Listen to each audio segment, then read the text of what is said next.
और रिप्स 2024 में MSME sector से लेकर नए उभरते हुए क्षेत्रों में निवेश को आकर्षित करने के लिए ज़रूरी प्रावधान किए गए हैं। साथ ही ग्रीन ग्रोथ बहुत आवश्यक है, हमारे पर्यावरण का ध्यान रखना भी बहुत ज़रूरी है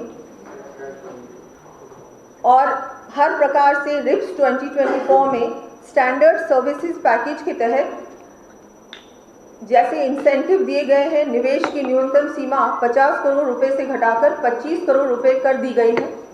पर्यटन इकाइयों के लिए इसे और भी कम करते हुए 10 करोड़ रुपए किया गया है। जैसा कि मैंने कहा, टूरिज्म की बहुत संभावनाएं हमारे प्रदेश में और इसमें इस रिप्स पॉलिसी में इस पे बहुत अच्छी तरह से ध्यान भी दिया गया है, फोकस भी किया गया है। ज़्यादा से ज़्यादा इन्वेस्टमेंट आए इस क्षेत्र में भी। नए उभरते हुए क्षेत्रों की सूची का विस्तार करते हुए इसमें एरो और स्पेस, रक्षा, ड्रोन, सेमीकंडक्टर्स, एग्रीटेक और वेस्ट जो वेस्ट रेजोल्यूशन होता है जैसे क्षेत्रों को शामिल किया गया है। हमारा वेस्ट मैनेजमेंट भी इसमें लिया गया है, कैसे उसका भी ध्यान रखा जाए, क्योंकि इंडस्ट्रियल वेस्ट बहुत होता है तो उसको भी ध्यान में रखना जरूरी है। 1 करोड़ रुपए से कम का एलिजिबल फिक्स कैपिटल इन्वेस्टमेंट करने वाली एमएसएमईज को भी रिप्स के दायरे में लाया गया है। प्रदेश के हित को ध्यान में रखते हुए राज्य सरकार के विजन और बजट 2024-25 की घोषणाओं के अनुरूप रिप्स 2024 में हरित विकास, ग्रीन ग्रोथ, निर्यात संवर्धन, एक्सपोर्ट प्रमोशन और क्षमता विकास कैपेसिटी बिल्डिंग पर विशेष फोकस किया गया है। नए यूनिट्स लगाने और पहले से चल रही इकाइयों को प्रोत्साहन देने के साथ साथ उन मौजूदा उद्यमियों को भी रिप्स 2024 के लाभ प्रदान किए जाएंगे, जो कि हमारी 6 यूनिट्स हैं, उनको भी ध्यान में रखते हुए फिर से रिवाइव किया जाएगा। जो हरित विकास में निवेश कर रहे हैं और पहली बार निर्यातक बन रहे हैं। रिप्स के अंतर्गत लगने वाली इकाइयों की परिचालन लागत को कम करने के लिए भूमि और बिजली के संबंधित FOP factors of production incentive शुरू किए गए हैं। Flexible land cost payment model में मैन्युफैक्चरिंग यूनिट स्थापित करने वाले निवेशक भूमि लागत का 25% अग्रिम भुगतान कर सकते हैं। शेष 75% 10 किश्तों में 8% ब्याज सहित देय होगा।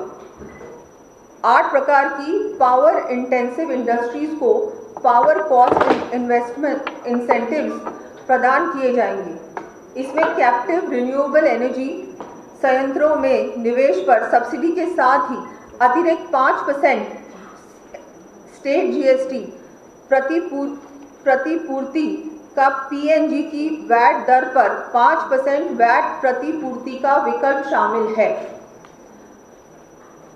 MSME सेक्टर में युवाओं को अधिक रोजगार प्राप्त होने की संभावनाओं को देखते हुए इनके लिए स्टैंडर्ड मैन्युफैक्चरिंग पैकेज की तुलना में ब्याज छूट का लाभ अधिक अवधि 7 वर्ष के लिए दिया जाएगा।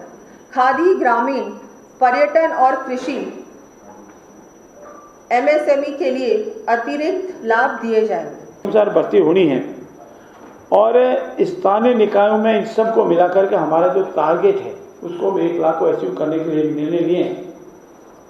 हमारा जो कर्मचारियों का भर्ती बोर्ड, इसके अलावा जो विभिन्न निकाय है, इसमें सफाई कर्मियों की भर्ती भी अनेक बार विवादित रही है और इसका विधानसभा में आपने हमारे मंत्री जी का उद्यम सुना था, कितनी बार भर्ती हुई, फिर भर्ती हुई।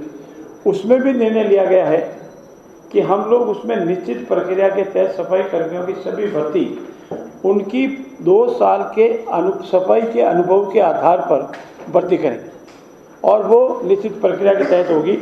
हमारे मंथली कर्मचारी जो है उनका L15 था, उसको हमने L16 कर दिया है ताकि उनको भी उनकी योग्यता के अनुसार मानदेय मिल सके। और इसमें हमने राजस्थान गवर्नर सेक्रेटरी, राजस्थान अध्यक्ष ministerial and class 4 service school 2024 में कार्मिक विभाग की हमारी जो अधिसूचना थी 27/6/2024 को जारी की थी और उसी के अनुरूप हमने इसमें 2 वर्ष के छूट का अनुभव दिया है, उनको रिलैक्सेशन दिया है ताकि वो इसके अंदर आ सके। ये हमारे कर्मचारियों से संबंधित महत्वपूर्ण निर्णय थे। इसमें एक निर्णय हमारे पास और आया है, जो हमारे पंचायत राज के जो हमारे कर्मचारी हैं, ये अलग अलग विभागों में हुए, इसमें भी अलग अलग पद नाम थे। कई जगह पर हमारे पंचायत राज विभाग में सहायक प्रोग्राम अधिकारी था, लेखा अधिकारी था, लेखा सहायक था, समय प्रशिक्षण था। इन सब को हमने एक पद नाम करके इसकी भर्ती की भी लिखित परीक्षा के माध्यम से राजस्थान कर्मचारी चयन बोर्ड द्वारा की जाएगी, इसको भी निश्चित किया है। इसमें आरोप प्रत्यारोप नहीं लगे और एक ही पदनाम के नाम से भर्ती की जाएगी। ये हमारे कर्मचारी कल्याण से हमारा मेन टारगेट है हमारे यशस्वी मुख्यमंत्री का, कि हमारे कर्मचारियों का भी उतना ही, आम जन के साथ साथ कर्मचारी हमारे हैं और उनका भी कल्याण से संबंधित होना है। इसके अलावा सौर ऊर्जा हमारे लिए, जैसा मैंने पिछली बार भी 2-3 पीसी में आपसे निवेदन किया था, हमारे लिए महत्वपूर्ण है। हम बार बार ये प्रयास करते हैं कि जब तक हम सौर ऊर्जा में आत्मनिर्भर नहीं हो जाए, सौर ऊर्जा में जितनी हमारी रिक्वायरमेंट है उससे अधिक उत्पादन नहीं हो जाए, उससे हमेशा उद्योग हो, घरेलू उपभोक्ता हो या एग्रीकल्चर वाले हो, कृषि उपभोक्ता हो, घरेलू उपभोक्ता हो या उद्योग के उपभोक्ता हो,